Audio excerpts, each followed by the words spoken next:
জিলহজের প্রথম দশকের 11টি আমলের সর্বপ্রথম আমল বলেছি বেশি বেশি আল্লাহর জিকির করা। বেশি বেশি কি করা?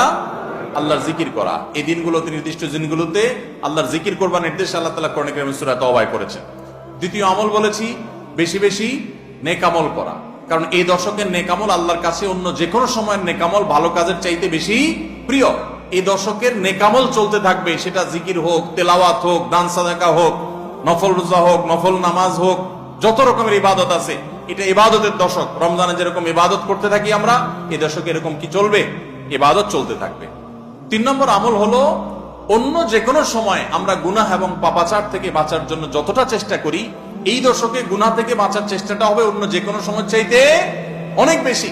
কারণ এই দশক মর্যাদাপূর্ণ ইবাদতের জন্য, সেখানে গুনাহ করলে তার দায় এবং তার প্রায়শ্চিত্ত এরকম ভয়াবহ হবে। এই জন্য এই দশকে গুনাহ থেকে বিশেষভাবে বেঁচে থাকার চেষ্টা করা। 4 নম্বর আমল বলেছিলাম যাদের আল্লাহ সামর্থ্য দিয়েছেন তারা হজ করবেন। 5 নম্বর আমল বলেছিলাম যাদের আল্লাহ সামর্থ্য দিয়েছেন তারা কুরবানি করবেন।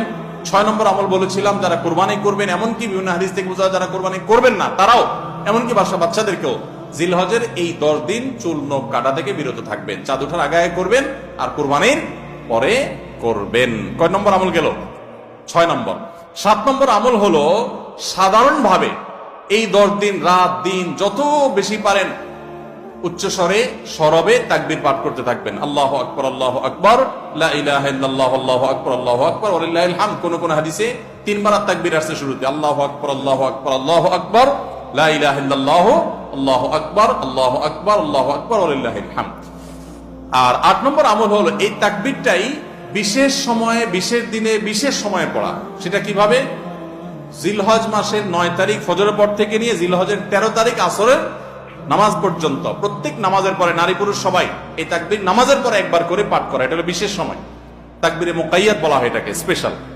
এটা 8 নম্বর আমল। 9 নম্বর আমল হলো জিলহজের 1 থেকে 9 তারিখ পর্যন্ত এই সব দিনগুলোতে নফল রোজা রাখা মুস্তাহাব।